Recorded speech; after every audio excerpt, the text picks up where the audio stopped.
1996년 가을 강릉 앞바다에 북한 잠수함이 좌초됐던 그런 일이 있었습니다. 거기 탑승했던 북한 군인들이 육지로 침투해서 전군에 비상이 걸렸고 대간첩 작전이 진행됐던 적이 있었죠. 당시 저는 현역 군인 신분이었고 제가 속한 부대가 이 작전에 투입돼서 한 달 반 동안 강원도 정선, 인제, 고성으로 이 그 산속에 숨어 있는 북한 군인들을 또 수색하기 위해서, 소탕하기 위해서 계속 작전을 벌였던 적이 있습니다. 당시 그 침투했던 북한 군인들은 그 무장한 그런 상태였고 도피 도중에 여러 차례 교전이 벌어져 가지고 사상자가 속출했죠. 26명의 북한 군인 가운데 한 명만 생포가 되고 나머지는 다 사살이 됐습니다. 그리고 아군도 상당한 피해를 입게 됐는데 제가 속한 부대에서도 교전 중에 사망자가 발생을 했습니다. 거의 30년이 다 돼가는데요. 그때 사망자가 발생했을 때의 그 분위기를 지금도 잊을 수가 없습니다. 내 동료 전우가 적의 총에 맞아서 죽었다라는 소식이 알려지니까 부대원들의 그 심리 상태가 평소와 완전히 바뀌게 됩니다. 어떻게 바뀌느냐? 저는 그걸 두 가지로 요약을 하는데 하나는 두려움, 하나는 증오심이었습니다. 그 북한군이 은신해 있는 그 산속에 저기 은신했을 것으로 추정이 된다. 수색을 해라. 명령을 내리면 당연히 군인은 명령에 따라 그 지역을 수색해야 되지요. 그런데 나도 이 첩첩산중을 수색하다가 적의 총에 맞아 죽을 수 있다는 그런 두려움이 몰려오니까 평소 훈련 받을 때는 잘 하던 그 일들이 제대로 되질 않는 겁니다. 사람이요, 공포심을 느끼면 이성적이고 합리적인 판단이 잘 안 됩니다. 그 두려움. 반대로 아무 잘못도 없는 내 동료가 죽었다라는 그 사실 앞에서 사람들이 그 군인들이 분노를 품는데 원수를 갚겠다, 내가 내 손으로 죽여버리겠다라는 증오심이 따로 교육하지 않아도 자연스럽게 끌어오르는 그런 모습을 봤습니다. 그래서 부대원들이 수색을 위해서 출동할 때마다 한편에서는 두려움이, 한편에서는 증오심이 서로 자기 안에서 교차하는 그런 아주 묘한 상태를 경험해야 했습니다. 한 달 넘게 그런 상태를 경험하고 또 그 상태를 경험하는 그 군인들을 옆에서 같이 지켜보면서 그 전쟁의 광기라는 게 전쟁을 직접 겪어보지 않았기 때문에 알 수는 없겠으나 아마 저거보다 훨씬 더 강한 형태로 나타나지 않을까. 합리적이고 이성적인 상식적인 판단이나 결정이 별로 그 작용을 못하는 그런 상태, 그걸 그때 좀 느꼈던 그런 기억이 있습니다. 우리가 6월을 호국 보훈의 달이라고 부르지요. 이렇게 정한 가장 큰 이유는 이 6월에 현충일이 있고 또 6.25 전쟁이 일어났기 때문입니다. 내일 모레면 6.25 전쟁이 일어난 지 74주년이 됩니다. 제가 이렇게 둘러보니까 이 산부 예배에 참석하신 성도 여러분들 중에는 대부분 그 전쟁을 직접 겪어보지 못했거나 또는 어렸을 때 겪어서 별로 기억에 남지 않으실 분들이 대부분이세요. 그만큼 이제 오래 시간이 지났습니다.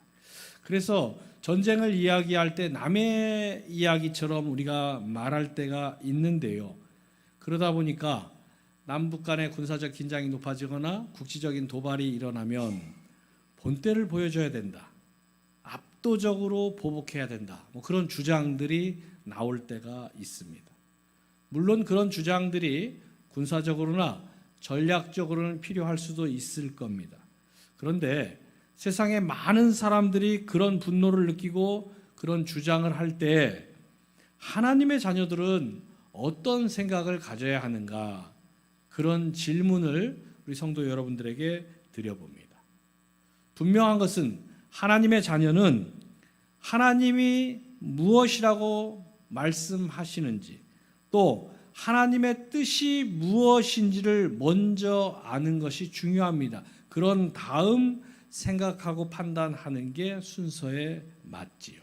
그런 점에서 내일 모레 6.25 전쟁 74주년을 앞두고 우리 민족이 겪었던 이 전쟁에 대해서 두 가지 질문을 여러분에게 드려보고자 합니다.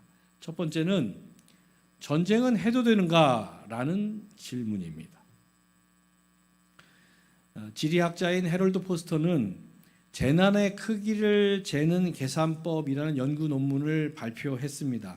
그 논문에서 인류 역사 가운데 일어났던 가장 큰 재난을 이 데이터를 베이스로 해서 순위를 매겼습니다. 그 연구 결과에 따르면요, 인류 역사 가운데 가장 큰 재난은 약 5천만 명의 사상자를 낸 제2차 세계대전이 꼽혔습니다. 그리고 그 두 번째로는 2,500만 명 정도의 사상자를 낸 14세기 유럽 전체를 휩쓸었던 흑사병이 꼽혔고요. 세 번째로는 약 2천만 명의 희생자를 낸 1차 세계대전이 꼽혔습니다. 그리고 네 번째로 약 500만 명의 사상자를 낸 6.25 한국전쟁이 꼽혔습니다. 인류 전체 역사 가운데 전 세계를 통틀어서 6.25 한국전쟁이 네 번째에 해당되는 큰 재난이었다는 겁니다. 그런데 한국전쟁의 기원이라는 책을 써서 유명한 미국 시카고 대학의 브루스 커밍스 교수는 그 책에서 인구 대비 인류 역사 가운데 가장 처참하고 비극적인 전쟁 두 가지를 꼽는데요. 하나는 베트남 전쟁과 그리고 6.25 한국 전쟁을 꼽았습니다. 그러면서 이 둘을 또 비교하는데 이 둘 가운데 한국 전쟁이 훨씬 더 비참한 전쟁이었다, 처참한 전쟁이었다, 그렇게 분석을 합니다. 그 이유는 베트남보다 훨씬 좁은 영토에서 베트남 전쟁은 10수년 동안 진행된 데 반해서 3년이라는 짧은 시간 동안 그 좁은 영토에서 엄청난 희생과 학살이 일어났기 때문입니다. 그래서 한국전쟁이 훨씬 더 비참한 전쟁이다, 그렇게 평가를 했습니다. 그런 전쟁을 우리 민족이 치러냈습니다. 그리고 그토록 처참한 전쟁을 완전히 끝내지도 못한 채 70년이 넘도록 휴전 상태에 머물고 있습니다. 200km 남짓한 군사 분계선 양측에서는 100만 명이 넘는 현역 군인들이 둘 다 세계 10대 군사 강국에 속합니다. 엄청난 무기를 가지고 그 많은 인원들이 지금도 대치하고 있는, 어느 전문가의 표현에 따르면 전 세계에서 가장 살벌한 군사적 대치가 있는 곳, 그것이 바로 한반도입니다. 이런 상황에 우리가 살고 있습니다. 그런데 이런 상황에서 다시 우리가 전쟁을 해도 되는지, 그리고 하나님이 이걸 정말 원하시는지 우리가 다시 한번 생각해 보아야 합니다. 북한이 도발할 때마다, 지난번 오물풍선을 보냈을 때는 얼마나 참 기분 나쁘고 불쾌한 일입니까? 그런 일들이 있을 때마다 우리 안에 분노가 점점 커지면서 전쟁으로 이어지고 전쟁을 연상시키는 그런 단계까지 나아가고 있지는 않은가, 한번 우리가 돌아보아야 되죠. 다윗이 골리앗 앞에 나갈 때 전쟁은 여호와께 속한 것이라고 외치며 나아갑니다. 그런데 이 말씀을 우리가 오해해서 하나님만 의지하면 어떤 전쟁에서도 승리할 수 있다, 그렇게 착각하는 분들이 있습니다. 그런데 아닙니다. 다윗이 전쟁은 여호와께 속한 것이라고 외치며 나아갈 때 그 바로 앞에 나오는 말씀까지 함께 우리가 읽어야 합니다. 사무엘상 17장 47절을 보십시오. 또 여호와의 구원하심이 칼과 창에 있지 아니함을 이 무리에게 알게 하리라. 전쟁은 여호와께 속한 것인즉 그가 너희를 우리 손에 넘기시리라. 여러분, 여호와의 구원하심은 칼과 창에 있지 않습니다. 즉 전쟁의 승리는 칼과 창으로 이루어지는 게 아닙니다. 다윗은 이걸 알게 하려고 그 앞에 나아갔던 것입니다. 골리앗아, 블레셋 군대야, 너희가 아무리 대단한 무기와 군사를 가지고 나왔어도 전쟁은 여호와께 속한 것이기 때문에 하나님이 허락하시지 않으면 너희는 결코 승리할 수 없다. 이걸 외친 것입니다. 그래서 다윗은요, 훗날 왕이 된 다음에 전쟁에 나갈 때마다 가장 먼저 한 일이 있는데요. 그 일이 무슨 일이냐? 하나님 앞에 엎드려서 질문을 합니다. 하나님, 이 전쟁 해도 됩니까? 하나님, 이 전쟁 해야 합니까? 먼저 질문을 합니다. 전쟁할 줄 몰라서 아니고요, 준비가 안 돼서가 아닙니다. 전쟁은 여호와께 속한 것이라는 것을 그는 분명히 알고 있었기 때문입니다. 그리고 하나님은 화평케 하기를 원하시는 분이기 때문에 그분이 허락하시는 전쟁 이외에는 어떤 전쟁도 하나님은 기뻐하지 않으시고 어떤 전쟁도 승리할 수 없는 것입니다. 이스라엘과 하마스가 지금 9개월째 전쟁을 벌이고 있습니다. 이스라엘 군은 세계 최강의 전투력을 가진 군으로 평가받습니다. 또 갖고 있는 무기도 세계 최첨단의 무기들을 다 갖고 있습니다. 심지어 핵까지 보유하고 있습니다. 그에 비하면 하마스는 군대라고 하기에도 오합지졸인 그런 상태지요.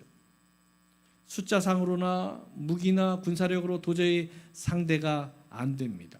또 이제 남아있는 그 하마스의 거점 지역이라고 해봐야 성남의 한 절반도 안 될 겁니다. 한 3분의 1쯤 되는 그 정도 면적밖에 남질 않았는데 9개월째 이어지고 있습니다.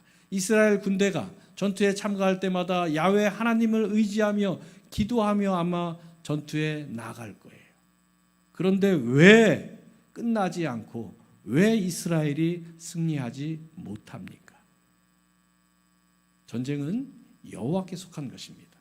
그래서 질문해야 됩니다. 다윗처럼 하나님, 이 전쟁 해야 합니까? 하나님, 저희가 싸우는 것을 허락하십니까? 이 질문이 없을 때 어떤 군사력을 가지고도 어떤 무기를 가지고도 하나님이 원하시는 그런 일을 할 수 없는 것이고 그 싸움은 결코 이길 수 없는 것입니다. 두 번째로, 전쟁과 평화 가운데 하나님이 원하시는 게 무엇인가를 우리가 물어보아야 합니다. 오늘 본문은 예수님이 전하신 팔복 중에 한 가지 말씀이지요. 오늘 본문을 보십시오. 화평하게 하는 자는 복이 있나니 그들이 하나님의 아들이라 일컬음을 받을 것이며, 팔복은 예수님이 말씀하신 것들을 실천할 때 이런 복을 주시겠다, 그런 말씀이지요. 예를 들어 애통해하면 위로를 받을 것이고, 온유하면 땅을 기업으로 받을 것이고, 긍휼히 여기면 그 사람도 긍휼히 여김을 받을 것이라고 말씀하셨습니다. 그래서 직관적으로 받을 복이 금방 이해가 됩니다. 그런데 오늘 본문의 복은 직관적이지가 않아요. 화평하게 하는 자는 하나님의 아들이라 일컬음을 받을 것이다. 화평하게 해야 한다는 것은 누구나 다 아는 일인데, 화평케 함으로써 받는 복이 하나님의 아들이라 일컬음을 받는 게 복이라고 말씀합니다. 이게 어떤 복인지, 과연 이게 복이 맞긴 한 건지 금방 잘 이해가 안 됩니다. 여러분, 우리가 하나님 믿는 사람들 아닙니까? 그러면 저와 여러분이 하나님의 아들이고 하나님의 딸인 건 너무나 당연한데, 하나님의 아들, 하나님의 딸로 불려지는 게 당연한 일인데 예수님은 그게 아니라고 말씀하십니다. 예수님은 하나님 믿는다고 다 하나님의 아들, 하나님의 딸이라고 불려지는 게 아니라고 분명히 말씀하십니다. 그럼 어떤 사람이 하나님의 아들, 하나님의 딸로 불려질 수 있습니까? 화평하게 하는 자는 복이 있나니 하나님의 아들이라 일컬음을 받을 것이다. 화평하게 하는 사람이 하나님의 아들, 하나님의 딸이 될 수 있다는 겁니다. 왜 그렇습니까? 하나님의 아들이라는 건 호칭이 아니기 때문입니다.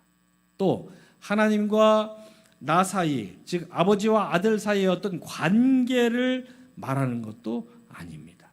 그래서 하나님의 아들이라는 이 말은 호칭도 아니고 관계도 아닙니다. 그러면 어떤 의미입니까? 이 말은 상태를 의미하는 말입니다. 예를 들어서 유대인들은 누구누구의 아들이라는 표현을 즐겨 썼는데요. 그 말은 누구누구와 같은 상태를 지닌 사람, 그런 뜻을 가지고 있습니다. 그래서 누군가 여러분에게 예를 들어서 직접 제 표현을 못하겠습니다. 걔 XX라고 욕을 하면 굉장히 기분이 나쁘실 거예요. 다른 어떤 욕보다 이 개자가 들어간 욕은 정말 불쾌한 욕입니다. 왜 불쾌할까요? 그 사람이 나를 개라는 단어를 포함한 욕을 해서 나를 개라고 했기 때문에 그럴까요? 그렇진 않습니다. 그 사람이 아무리 그렇게 말해도 나는 개가 아니라 사람이잖아요. 이건 누구도 바꿀 수 없고 부인할 수 없잖아요. 그런데 왜 그 욕이 그토록 불쾌하고 기분이 나쁩니까? 그 욕의 의미는 내가 개라는 짐승과 같은 상태라는 뜻을 가지고 있기 때문입니다. 마찬가지로 화평하게 하는 자가 하나님의 아들이라 일컬음을 받을 것이다, 불려질 것이다라는 이 말씀은 화평하게 하면 하나님의 자녀답구나라는 인정을, 평가를 받을 수 있다라는 그런 뜻입니다. 그래서 사람들이 나를 개 XX라고 부른다면 그들이 볼 때 지금 내 상태가 개와 다를 바 없는 그런 수준, 그런 상태라는 뜻인 거예요. 반대로 그들이 나를 향해 하나님의 아들이다, 하나님의 딸이다 라고 부른다라면 지금 내 상태가 하나님 자녀답게 살아가고 있다는 그런 뜻인 겁니다. 여러분, 그래서 화평하게 하는 것이 얼마나 중요한지 모릅니다. 만약 여러분이 지금 여러분 가정과 일터와 교회와 이 세상 여러분 속한 곳에서 화평하게 하지 못한다라면 여러분은 교회에 다니는 사람은 될 수 있을지 몰라도 하나님의 아들은 되지 못합니다. 화평하게 하지 못하면 아무리 열심히 예수를 믿어도 하나님의 아들이 아니라 여전히 세상의 아들로 살 수밖에 없기 때문입니다. 그래서 열심히 예수 믿고도 하나님의 자녀가 아니라 세상의 자녀라고 평가받는다라면 얼마나 억울한 일이겠습니까? 그래서 여러분, 그런 억울함에 빠지지 않으시려면 이 한 가지를 꼭 실천하셔야 합니다. 화평하게 하는 것입니다.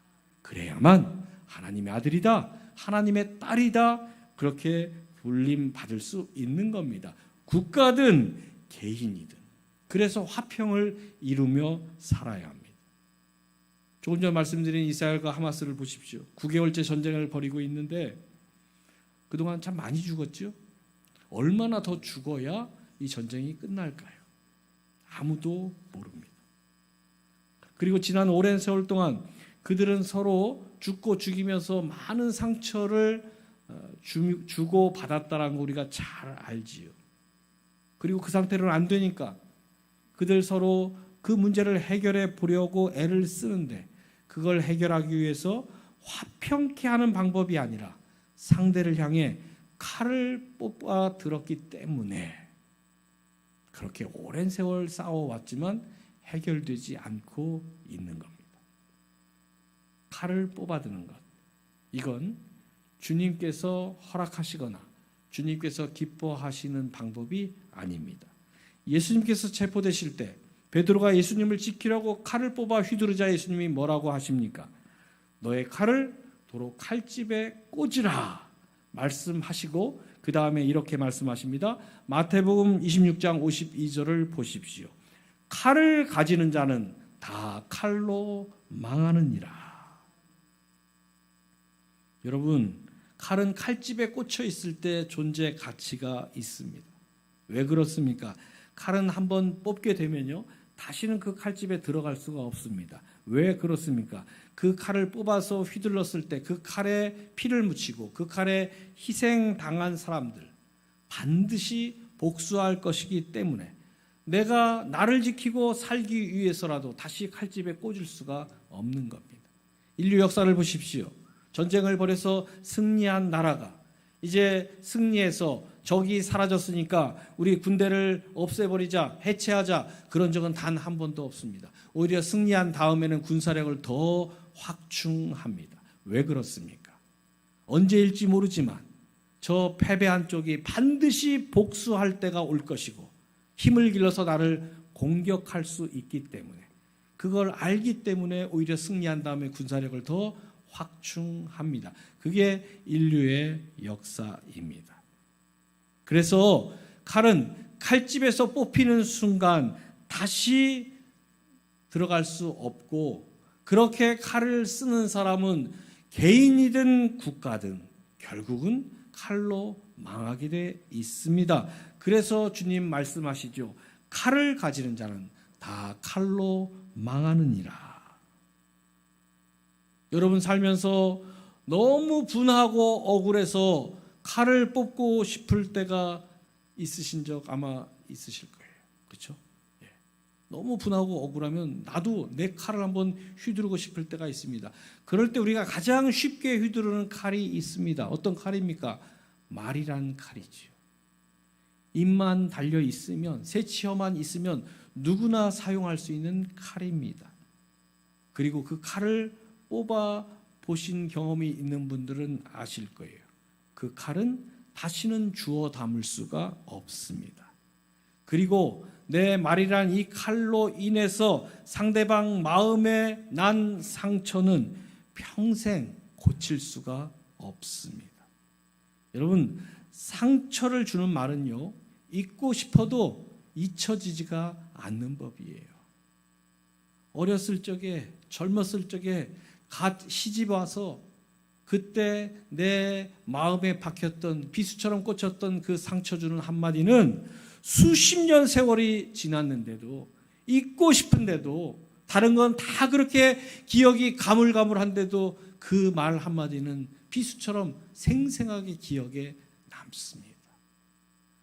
말도 그런 엄청난 위력을 발휘하는 칼이 될 수 있습니다. 그리고 그렇게 해서 화평이 깨지면 어떤 결과가 빚어집니까? 평생 예수를 믿어도 하나님의 자녀가 되지 못하고 그냥 교회 다니는 사람으로 끝날 수밖에 없습니다. 왜 그렇습니까? 하나님의 자녀로 불려지려면 화평케 하는 사람이 되어야 하기 때문입니다. 그래서 여러분, 지금 여러분에게 어떤 칼이 있으십니까? 혹 물질의 칼이든 권세의 칼이든 건강의 칼이든 어떤 형태의 칼이라도 여러분 있으시다면 한번 여러분의 칼을 다시 한번 돌아보십시오. 아마 여기 계신 분들 대부분 공통되게 한 가지 칼은 있으실 거예요. 내가 상대보다 손윗 사람이고 어른이라는 칼을 가지고 계실 거예요. 그래서 나보다 어리고 나보다 손 아래이고 내 자식이라는 이유로 내가 이 어른이라는 칼을, 손윗 사람이라는 칼을 함부로 휘두른 적은 없는지 한번 돌아보십시오. 그 칼이 칼집에 꽂혀 있는지, 아니면 내가 지금 뽑은 채 휘두르고 있거나 휘두르려고 하고 있지는 않은가 돌아보시기 바랍니다. 우리가 교회를 하다 보면 내 뜻대로 안 될 때가 있습니다. 그때 기다리지 못하고 칼을 뽑으면 내가 원하는 건 이룰 수 있을지 모릅니다. 하지만 베드로처럼 상대의 귀를 자르게 됩니다. 그리고 상대의 귀를 자르면 일은 해결될 수 있어도 결코 화평은 이룰 수가 없습니다. 전쟁이 바로 그런 경우죠. 일은 해결하지만 화평을 깨트리기 때문에 과연 전쟁을 해야 되는가? 하나님이 기뻐하시는 일인가? 우리가 질문하지 않을 수 없습니다.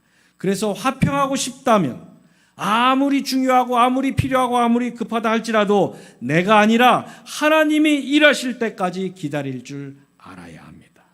기다리는 동안 아무것도 안 이루어지고 나만 손해보는 것 같지요? 아닙니다. 내가 하고 싶은 걸 참고 있는 동안 놀라운 일이 일어납니다. 화평케 되는 역사가 일어나는 것입니다. 반대로 참지 못하고 칼을 뽑아드는 순간 일은 해결될지 몰라도 화평은 깨집니다. 그리고 화평이 깨지면 말씀드린 것처럼 아무리 내가 큰 일을 이루어도 하나님의 자녀가 못 되고 그냥 여전히 세상의 자녀로 살 수밖에 없는 겁니다. 수십 년 예수를 믿어왔는데 하나님의 자녀라고 불리지 못한다라면 그것만큼 기가 막힌 일이 어디 있겠습니까? 사랑하는 성도 여러분, 세상 모든 사람들이 칼을 뽑아들 때, 그래서 나도 같이 칼을 뽑고 싶은 그런 유혹이 내게 밀려올 때 어떻게 해야 합니까? 그때 다시 한번 질문하십시오. 스스로에게 질문하십시오. 내가 하나님의 자녀로 살 것인지 세상의 자녀로 살 것인지 질문하셔야 합니다. 왜 그래야 합니까? 하나님의 자녀로 불리며 사는 길은 화평을 이루는 길밖에 없기 때문입니다. 그래서 살면서 칼을 뽑고 싶은 그런 울분인, 그런 유혹 느낄 때가 분명 있지요. 그럴 때마다 순교의 현장에서 돌에 맞아 죽어가던 스데반을 여러분 꼭 기억하시기 바랍니다. 날아온 돌 앞에서 스데반이 그 돌을 맞으며 어떻게 했습니까? 돌 던지는 상대방에게 욕을 했습니까? 저주를 했습니까? 화를 냈습니까? 아닙니다. 스데반은 그 돌을 맞으면서 주여 저들의 죄를 저들에게 돌리지 마옵소서. 그 상황에서 기도했습니다. 그래서 그가 마지막 순간까지 하나님의 아들로 살 수 있었던 것입니다. 사랑하는 성도 여러분, 세상은 우리가 칼을 뽑고 싶은 그런 일들을 끊임없이 우리에게 가합니다. 그리고 끊임없이 우리는 칼을 뽑아들고 싶은 그런 유혹에 직면합니다. 어떻게 해야 합니까? 많은 사람들이 칼을 뽑아들고 있고 칼을 뽑는 게 필요하다라고 그렇게 주장할 때 거기에 같이 참여하는 쪽에 설 것인지, 아니다, 나는 하나님의 자녀다, 그래서 화평하게 하는 자리에 설 것인지 여러분 다시 한번 결단하십시오. 그래서 언제나 어디서나 화평을 이루어 가심으로써 여러분 일생 동안 당신은 하나님의 아들입니다, 당신은 하나님의 딸입니다 라고 불림받고 인정받는 여러분 되시길 주님의 이름으로 축원합니다.